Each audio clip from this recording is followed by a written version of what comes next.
الحمدللہ وحدہ والصلاة والسلام علی من لا نبی بعد۔ بعض لوگوں کی خاصیتیں، صلاحیتیں انسانوں کے لیے، باقی بعد میں آنے والوں کے لیے استعارہ بن جاتی ہے۔ حضرت عمر فاروق رضی اللہ تعالیٰ عنہ، ان کا عدل انصاف اتنا زیادہ تھا کہ آج بھی جب عدالت کی بات آتی ہے، جب انصاف کی بات آتی ہے، تو حضرت عمر کا نام سر فہرست لیا جاتا ہے۔ آپ جب مسلمان ہوئے، پھر خلیفہ بنے، مرتے دم تک انصاف کا دامن آپ نے تھامے رکھا، اور آپ کی انصاف کے بہت سارے واقعات کتب کے اندر موجود ہیں۔ ایک دفعہ حضرت عمر بیٹھے ہوئے تھے، دو نوجوان ایک بندے کو پکڑ کر لے آئے کہ انہوں نے ہمارے والد کو قتل کیا ہے، لہٰذا ہم قصاص چاہتے ہیں، بدلے میں انہیں قتل کیا جائے۔ حضرت عمر رضی اللہ عنہ نے اس سے پوچھا، اس نے اقرار کیا کہ مجھ سے قتل ہوا ہے، کہ ان کے والد نے میرے جانور کو مار دیا اور میں نے ان پہ وار کیا، مارنا نہیں چاہتا تھا لیکن مر گیا۔ اب ظاہر ہے حضرت عمر کا زمانہ تھا، انصاف کا سسٹم بلند و بالا تھا، تو حضرت عمر رضی اللہ عنہ نے عدالت قائم کی۔ اس بندے نے ایک ریکویسٹ کی، ایک درخواست رکھی کہ امیر المومنین، میں یہاں آیا ہوں، میں بہت پردیسی ہوں، کافی دور ایک صحرا میں رہتے ہیں، میرے بچے وہاں ہیں، میری بیوی وہاں، انہیں میرا نہیں پتہ، اگر مجھے اجازت دیں میں انہیں جا کر اپنی بات بتا دوں، سارا واقعہ ان کے سامنے رکھ دوں، میں واپس کل آپ کے پاس آ جاؤں گا۔ تو حضرت عمر رضی اللہ عنہ نے جب یہ بات سنی، ان کا اصرار اس کا دیکھا، تو آپ نے فرمایا کوئی اس کی ضمانت لیتا ہے؟ تو حضرت ابو ذر غفاری رضی اللہ عنہ نے ان کی ضمانت لی کہ میں ان کا ضامن ہوں، ان کو جانے دیں۔ وہ چلے گئے۔ دوسرا دن ہوا، جو وقت طے تھا کہ اس وقت عدالت لگے گی اور مجرم کو سزا سنائی جائے گی، تو اس وقت ان کے آنے کے کوئی آثار نظر نہیں آ رہے تھے۔ لوگ حیران تھے، مسجد نبوی کے ارد گرد سب پریشان تھے کہ اب کیا ہوگا، کیا حضرت ابو ذر غفاری کو اس کے بدلے میں قتل کیا جائے گا کہ انہوں نے ضمانت لی ہے، وہ ضامن بنے تھے۔ چھ گوئیاں تھیں اور قریب تھا کہ فیصلہ کر دیا جاتا۔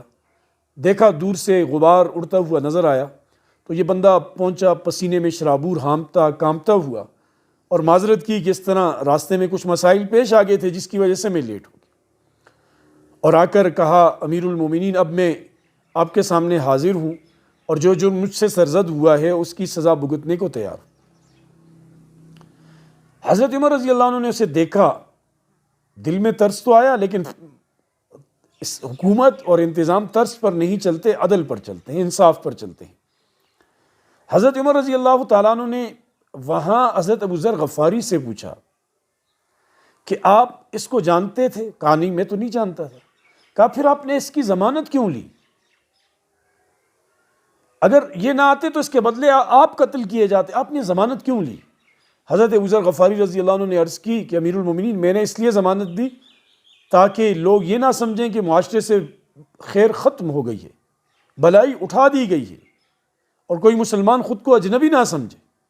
اس کا کوئی یہاں نہیں تھا، تو اس لیے میری غیرت ایمانی نے گوارا نہ کیا کہ یہ ضامن مانگ رہا ہے اور کوئی اس کا ضامن بننے کو تیار نہ ہو، تو اس لیے میں نے ضمانت دی۔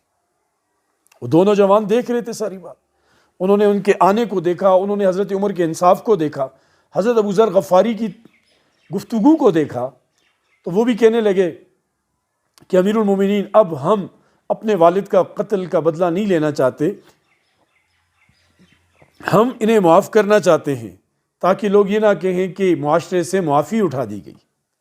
تو اب یہ حضرت عمر کے انصاف کا ایک پہلو تھا، ایک واقعہ تھا، ایک چھوٹا سا گوشہ تھا۔ ایسا انصاف انہوں نے قائم کیا کہ ان کی موت کی وجہ بھی ان کا انصاف بنا، ان کی شہادت کی وجہ بھی ان کا انصاف بنا،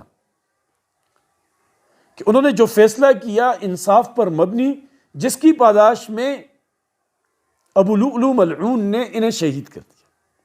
یہ مجوسی غلام تھا، آتش پرست تھا، اور حضرت مغیرہ بن شعبہ کا غلام تھا۔ غلاموں کی مختلف قسمیں ہوتی ہیں، بعض غلاموں کے ساتھ معاہدہ ہوتا ہے کہ وہ دن کو کما کر مالک کو دیا کریں گے مہینہ، کچھ کے ساتھ یہ ہوتا ہے کہ اتنے پیسے وہ دے دیں گے اور پھر آزاد ہو جائیں گے جب وہ پیسے پورے ہو جائیں۔ اس نے آ کر حضرت عمر رضی اللہ عنہ سے شکایت کی اپنے مالک حضرت مغیرہ ابن شعبہ کی کہ وہ مجھ سے 2 درہم لیتا ہے، محصول ادا کرتا ہے، یہ زیادہ ہے۔ یعنی اس نے کہا ہوگا کہ باقیوں کا کسی کا 1 ہے، کسی کا 1.5 ہے، کسی کا 1.25 ہے، مجھ سے 2 لیے جاتے ہیں، یہ ناانصافی ہے میرے ساتھ۔ حضرت عمر نے اس سے پوچھا کہ تم کام کیا کرتے ہو، کیا کچھ ہنر تمہیں آتے ہیں؟ اس نے کہا میں ترکھان بھی ہوں، بڑھئی بھی ہوں، لکڑی کا کام بھی کرتا ہوں، نقاش بھی ہوں، نقش و نگار بھی بناتا ہوں، اور بھی کوئی اس نے اپنے ہنر گنوائے۔ تو پھر حضرت عمر نے اس سے گویا تفتیش کی کہ اتنے زیادہ کام جب تم کرتے ہو تو اس کا مطلب تمہارے پاس کام زیادہ ہیں، کمائی تمہاری زیادہ ہے، لہٰذا یہ جو 2 درہم کا محصول ہے یہ بھی کم ہے، یہ جو حضرت مغیرہ نے تم پہ رکھا ہے یہ ٹھیک ہی رکھا ہے۔ اب یہ بات اس بندے کے دل کو لگی، یعنی اس نے اس کو اپنی انا بنا لیا کہ میری ریکویسٹ پہ عمل نہیں کیا، میری کوئی خاطر تواضع نہیں کی، میری بات کے اوپر کان نہ دھرا گیا۔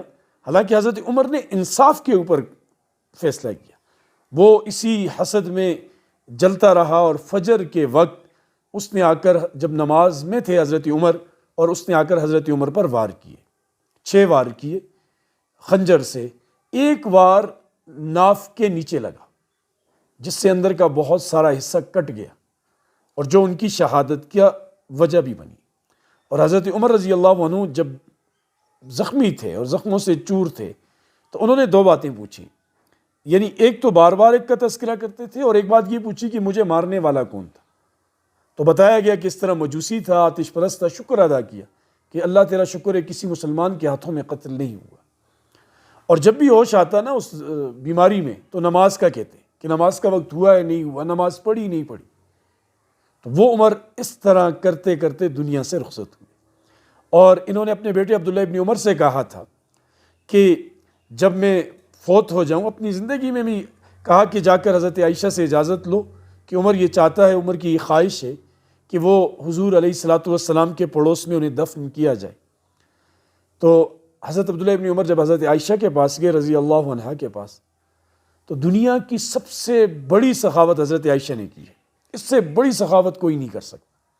وہ سخاوت یہ کہ انہوں نے حضور کا پڑوس تا قیامت حضرت عمر کو دے دیا، اپنا حق، اپنی جگہ جو اپنے لیے رکھی تھی اپنی قبر کے لیے، اپنے حجرے کے اندر، اپنے ذاتی پلاٹ کے اندر، وہ حضرت عمر کو دے دی، اور یوں حضرت عمر کو نبی پاک صلی اللہ علیہ وسلم کے پہلو میں دفن کر دیا گیا۔ جو یار ہمیشہ ساتھ تھے، قبر میں بھی ساتھ ہیں، حشر میں بھی ساتھ ہیں، اور انشاءاللہ جنت میں بھی اکٹھے ہوں گے۔ اللہ پاک ہمیں بھی عمل کرنے کی توفیق نصیب فرمائے۔